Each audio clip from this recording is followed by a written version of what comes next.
ہمارا حضرت والا دامت برکاتہ نے ارشاد فرمایا کہ جتنا محبت سے بیان سنا جائے گا، جتنا محبت سے بیان سنا جائے گا اور جتنا غور سے بیان کرنے والے کو دیکھا جائے گا، تو اللہ تعالیٰ سامعین کے برکت سے اللہ تعالیٰ مال بھی اچھا عطا فرمائیں گے۔ دین کا تو مال تو اچھا ہی ہوتا ہے، لیکن بڑھیا سے بڑھیا اللہ تعالیٰ عطا فرمائیں گے۔ اور ابھی عصر کے بعد دوستوں کو کچھ بات حضرت والا کی پڑھ کے سنا رہا تھا۔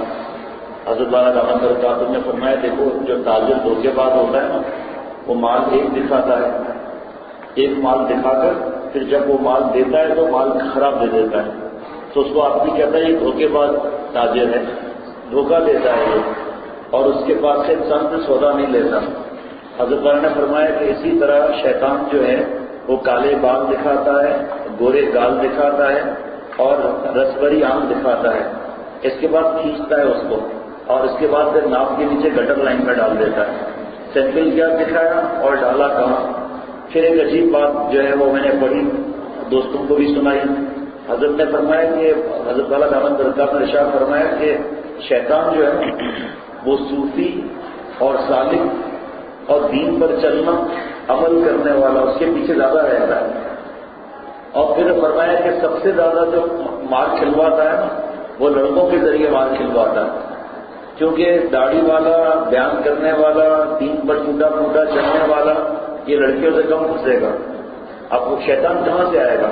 داڑھی بھی ہے، ٹکلا بھی کھلا ہوا ہے، نماز جماعت کی ہے، تلاوت بھی ہے، ذکر بھی ہے، اللہ تعالیٰ کے نام کی سزائیں بھی ہیں، تو کہاں سے مارے گا اس کو؟ پھر نہ فلمیں دیکھ سکتا ہے، نہ لڑکیوں کے پاس جا سکتا ہے، نہ لڑکی کو بلا سکتا ہے، نہ ہوٹل پر کے ساتھ جا سکتا ہے، اب کہاں سے آئے گا وہ؟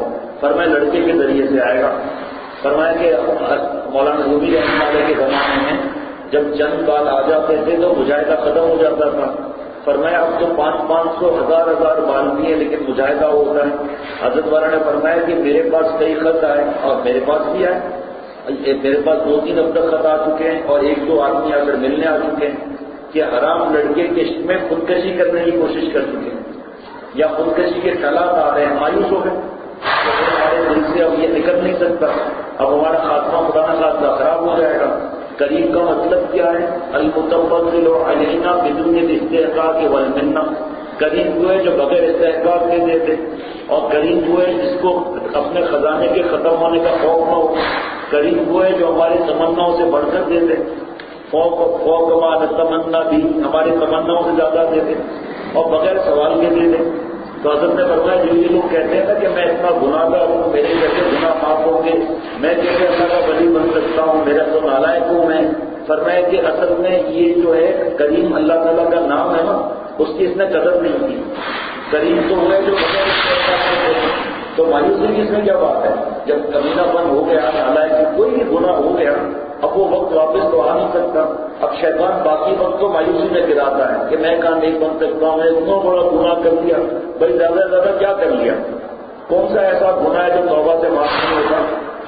شاید میں نے آپ لوگوں کو بتایا یا نہیں بتایا مجھے یاد نہیں، شاید بتایا میں نے کہ مدینہ شریف سے خاتون کا فون آیا، تو میں بتا چکا ہوں کہ کئی جگہ پر یہ بات چند دن میں کئی جگہ بتا چکا ہوں۔ تو وہ میں نے مجھے تھکا ہوا تھا، نیند آ رہی تھی، لیکن جب میں نے مدینہ شریف کا دیکھا تب یہ فون کیسے آپ نے بند کرے بھائی، تو میں نے فون اٹھایا تو وہ کسی خاتون کا فون تھا۔ تو کیا مسئلہ ہے اتنا دیر سے فون کرنے؟ کہا کہ تمہیں پتا ہے کہ میں الحمدللہ حضرت والا کی برکتوں سے، حضرت والا کے ملفوظ کی برکتوں سے کراچی میں بھی غیر شرعی تقریبات میں نہیں جاتی تھی، اور جب سے مدینہ شریف آئی ہوں وہیں رہتی ہیں وہ، ان کے شوہر الحمدللہ دونوں مجھ سے تعلق رکھتے ہیں بیت کا، تو میں تو یہیں پر رہتی ہوں، میں کسی تقریب میں جب وہاں نہیں جاتی تھی تو یہاں کیسے جاؤں گی؟ تو ایک تقریب کا مجھے پتا چلا، مجھ سے ہی پوچھا انہوں نے کہ بھئی اس طرح معاملہ ہم جا سکتے ہیں؟ تو میں نے کہا ہاں جا سکتے ہیں، کوئی اللہ کی نافرمانی نہیں، یہاں تک حکم ہے کہ جاؤ وہاں، اب حد تک کر لو، جب آپ سے انہوں نے وعدہ کیا ہے کہ وہاں کوئی نافرمانی نہیں ہوگی۔ دیکھیں ہم لوگ لالچی ہوتے ہیں، اپنے نفع کو دیکھتے ہیں، آخرت کے نفع کو نہیں دیکھتے، ظاہر کا نفع دیکھتے ہیں۔ ہمارے حضرت والا دامت برکاتہ کے پاس بہت برس پہلے ایک رشتے دار آئے کہ میرے بیٹے کا ولیمہ ہے، آپ اللہ والے ہیں، آپ اگر نہیں آئیں گے تو میرا ولیمہ ادھورا ہوگا، برکت نہیں ہوگی، آپ کے بغیر ولیمے میں کوئی مزہ ہی نہیں ہے، لمبی لمبی چھوڑ رہا تھا۔ حضرت نے فرمایا دیکھو بھائی میں آپ لوگوں کو جانتا ہوں، آپ کے یہاں ہوگا فوٹوگرافی، میں دیکھوں گا فوٹوگرافی کو تو ایسا چلاؤں گا کہ بھینس بھی کیا چلاتی ہے، اور میں کیمرہ توڑ دوں گا، ریل نکال کر پھاڑ دوں گا۔ تو کیا کرنے لگے حضرت، اور آپ یہی رہیے حضرت، یہی کہ آپ دعا دیجیے، غائب کی دعا غائب کے لیے قبول ہوتی ہے۔ حضرت نے فرمایا ابھی تو آپ کہہ رہے تھے میرے بغیر ولیمہ ادھورا ہے، برکت نہیں ہوگی میرا، حضرت کو بس دعا ہی چاہیے نا، دعا کہاں سے دے دیجیے۔ دیکھیں چالاک کتنے گناہ چھوڑنے کے لیے تیار نہیں، اور کہاں تو لمبی لمبی چھوڑ رہے تھے کہ آپ نہیں آئیں گے ولیمہ ادھورا ہوگا، کہاں حضرت نے فرمایا میں ایسا چلاؤں گا بھینس بھی کیا چلائے گی، کیمرہ توڑ دوں گا، ریل نکال کر پھاڑ دوں گا۔ میں حضرت یہی رہیے بس، یہ دعا دے دیجیے یہاں سے۔ تو اس خاتون کو اور شوہر نے مجھ سے مشورہ کیا، میں نے کہا ضرور جاؤ، ہماری حضرت فرماتے ہیں جب آپ سے کوئی وعدہ کریں ولیمہ بھی ہو۔ دیکھو بھائی میں اپنے بزرگوں کی، اپنے شیخ کی بات سناتا ہوں، حضرت گلپوری رحمۃ اللہ علیہ کی بات، حضرت خانوی رحمۃ اللہ علیہ کی بات سناتا ہوں، جو میرے پاس حضرت کے ذریعے پہنچی۔ میں بحث نہیں کرتا، میں منواتا نہیں ہوں، میری کوئی تحقیق نہیں ہے، میں صرف حضرت کی بات بتا، سنت سے ثابت نہیں ہے، اس لیے ہمارے حضرت وہاں کا کھانا بھی نہیں کھاتے، شریک بھی نہیں ہوتے۔ کہ حضرت اتنی سختی نہیں ہے، پر میں اتنی نرمی بھی نہیں ہے، جس کو دیکھو کوئی نہ کوئی دلائل دے کر بچیوں پہ دعوت کر لیتا ہے، پھر جب میں عمل نہیں کروں گا، آپ نہیں کریں گے، آپ نہیں کریں گے، پھر کون کرے گا؟ ہندو آ کر عمل کریں گے کیا؟ جس کو دین کی سمجھ ہے، سنت کی باتیں کرتا ہے، جب وہ عمل نہیں کرتا تو دوسرے کیسے عمل کریں گے؟ دوسرے تو قرضہ لے کر سود پر لے کے کریں گے وہ کام۔ تو فرمایا کہ جو خاندان کے بڑے ہیں، مال والے ہیں، یا جن کو گاؤں میں برادری میں عزت دی جاتی ہے، یا اس علاقے کے وہ مقتدی ہیں، وہ کبھی نہ کریں تو دوسروں کا صدقہ جاریہ بھی آپ کو ملے گا۔ بہرحال حضرت فرماتے ہیں ولیمہ اگر ہے تو وہاں جاؤ، اگر کوئی نافرمانی ہے واپس چلے جاؤ۔ جہاں ہمیں پتا ہے کہ نافرمانی ہوگی وہاں جانا بھی نہیں ہے۔ بیوی ضد کرتی ہے، میکے جانے کی ضد کرتی ہے، اور بیوی تگڑی ہے، مکہ مار دیتی ہے۔ اب ایک شیخ صاحب آئے تھے یہاں میرے پاس دوپہر کو مشورہ کرنے کے لیے، کیا یہ دیکھ رہے ہیں؟ میں نے کہا ہاں، مجھے سمجھ میں بات نہیں، کہا یہ نہیں دیکھ رہے؟ میں نے کہا ہاں، کہ بیوی نے مارا ہے، بیوی نے مارا ہے۔ ایک دفعہ دوری کی رات کو 1 بجے فون آیا کہ میری بیوی نے میرے منہ پر تھپڑوں کی بارش کر دی ہے، کپڑے بھی پھاڑ دیے۔ اب بھائی کچھ لوگ تو ایسے ہیں بیچارے، حضرت والا کا زیادہ مضمون ہوتا ہے بیویوں کے خطاؤں کو معاف کرو، اللہ تعالیٰ کی سفارش قبول کرو، نبی صلی اللہ علیہ وسلم کی سفارشیں قبول کرو، اتنا بیویوں کی خطاؤں کو معاف کرو جتنا اپنی معاف کرانی ہے، اور ان کے دکھ درد میں ان کا ساتھ دو۔ تو ایک صاحب مجھے کہنے لگے کہ میری بیوی مجھے کہتی ہے ٹانگیں دباؤ، تو میں اس کی ٹانگیں بھی دباتا ہوں، سر میں مالش بھی کرتا ہوں۔ ارے میں نے کہا اللہ کے ولی بیشتی دیور میں لکھا ہوا ہے کہ بیوی کو ایسا نہیں بولنا چاہیے، اور شوہر کو نہیں دبانا چاہیے اس کو۔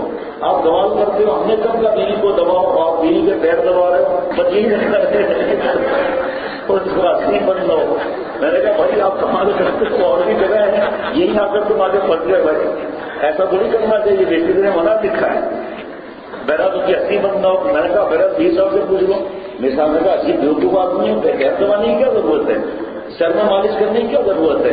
اور جس کی بیوی خطرناک ہو وہ سر بھی نہ منڈائے، جس کی بیوی خطرناک ہو باکسنگ والی سر بھی نہ منڈائے، کیونکہ جب سر منڈا کر آئے گا بیوی سے کہے گی کرتا تیل مالش کروں، کہے گا ہاں مجھے بڑا کرتے باجا، جیسے باجا کے سر پہ بال نہیں ہے، تو ایسا بیوی کہے گی کہ آپ کو سر کے بال میں مالش کر دوں گا، ہاں جو بھی اتاری تیل لگا کر بڑا مجھے مارا، تو یہ کیا کر رہے تیرے جو ہے وہ جب کرا رہی ہوں ایک چپت دو چپت۔ تو ہم اور آپ سر بڑھاتے ہیں، ہمیں احتیاط کرنی چاہیے، ہے کنوارو آباد رہو شاد رہو، ہے کنوارو آباد رہو شاد رہو۔ ہم کو تو بیوی نے سولی پر چڑھا رکھا ہے، لیکن بدگمانی جائز نہیں ہے۔ مجھ کو تو بیوی نے برقع بنا رکھا ہے، سر کی طرح آنکھوں کو بھی جھکا رکھا ہے، روز لیتی ہے تلاشی پولیس کی مانند، پوچھتی ہے پیسوں کو کہاں چھپا رکھا ہے تو لیکن بہرحال شادی کرنا ہے بھائی، ورنہ آپ تمہارے ہونے کے لیے شیخ خود تو مزے میں اور ہم کو کہہ رہے شادی نہیں کریں۔ لیکن بہرحال بتانے کا مقصد یہ کہ جائیں وہاں نافرمانی ہو آ جائیں، جہاں پتہ ہے نافرمانی جانا ہی نہیں۔ اب سنو عورت ہو کر حضرت فرماتے ہیں کہ عورتوں نے چوڑیاں توڑ ڈالی اور ہم مردوں نے چوڑیاں پہنی تھی، کیا مطلب کہ گناہ نہیں چھوڑ رہے؟ بہرحال انہوں نے بتایا کہ وہاں گئی اور جو نیک آدمی وہاں کی دعوت، میں نے کہا بھائی وہاں کچھ ہوگا ہی نہیں۔ تھوڑی دیر کے بعد اعلان ہوا مائک پر کہ دلہا میاں آ رہے ہیں عورتوں میں، موسیقی بھی شروع ہو گئی مدینہ شریف کے سرزمین پر۔ کیوں؟ اب تفصیل کا موقع نہیں، ورنہ بتاتا میں کہ ایسا کیوں ہوتا۔ بہرحال وہ خاتون نے جلدی فون ملایا تو بیلنس نہیں تھا. اس نے کسی خاتون سے فون لو کر شیئر کر کہا کہ گناہ شروع ہو گیا، آپ آ جائیں ہم چلتے ہیں. کہا ٹھیک ہے. خاتون باہر آ گئی، وہ گاڑی لے کر آ گئے، عورتیں پیچھے بھاگتی ہوئی آ گئی. خاتون سے کہا بھائی وہ غلط فہمی ہو گئی تھی، آپ آ جاؤ، اب کوئی ایسی بات نہیں ہے. وہ شوہر نے کہا جب ایک دفعہ سبق لے لیا دوسری دفعہ کیوں آزماتے ہو؟ وہ پھر چلی گئی اندر. کہا اس کے بعد پھر داماد آ گئے، اس کی بھی شادی تھی، داماد آ گئے. کب کہیں سے فون بھی نہ ملے. 7-8 منٹ تک مسلسل روتی رہی خاتون ٹیلی فون پر. مدینہ شریف سے فون کی، کتنا مہنگا فون ہوتا ہے کہ مجھ سے گناہ ہو گیا، اللہ مجھے معاف فرمایا. بعد میں پتا چلا سارا دل رو رہی ہے. ایک گناہ ہوتا ہے 100 بار توبہ کی توفیق ہوتی ہے. میری نصیحت ہی اثر نہیں کر رہی تھی کہ بھئی آپ کے اختیار میں نہیں تھا، بیلنس نہیں تھا، آپ کا ارادہ نہیں تھا، چلو ارادہ بھی ہو تو معاف اللہ کر دیتے ہیں. جنہوں نے کیا انہوں نے معافی مانگی تو اللہ کیا ان کو معاف نہیں کریں گے؟ اب وہ روئی جا رہی ہے. میں نے کہا اللہ میرے شیخ کے صدقے پہ نصیحت ڈال دیجیے. وہ نصیحت سنا کر ختم کرتا ہوں کیونکہ آپ کے امتحانات ہو رہے ہیں. میں نے ان کو نصیحت اللہ تعالیٰ دل پر ڈالی. میں نے کہا بیوی آپ نے حضرت کے بیان میں سنا کہ 100 قتل کے مجرم کو بخاری شریف کی حدیث کے میں لکھا ہے کہ 100 قتل کے مجرم کو اس سرزمین پر معافی ملتی ہے جہاں پر اللہ والے ہیں. آپ تو مدینہ شریف کی سرزمین پر ہو، پیارے نبی صلی اللہ علیہ وسلم کے نالے مبارک میں جو ریت کے ذرے لگے ہیں اس میں ایک ذرے کے کروڑواں صدقے تو ولایت پوری دنیا کو ملتی ہے. تو آپ تو اس مبارک سرزمین پر ہو، آپ معافی مانگو گے اللہ آپ کو معاف نہیں کریں گے؟ تو یہاں بتانے کے دو مقصد، ایک تو معافی اللہ دیتے ہیں، دوسرا مقصد یہ کہ عورت ہو کر ایک گناہ وہ بھی اس کے اختیار میں نہیں تھا اور اتنا روئی ہے وہ. اللہ تعالیٰ مجھے ہم سب کو ہر گناہ کی معافی مانگنے کی توفیق عطا فرمائے اور اصلاح کر کے اللہ والا بنائے. السلام علیکم ورحمۃ اللہ وبرکاتہ.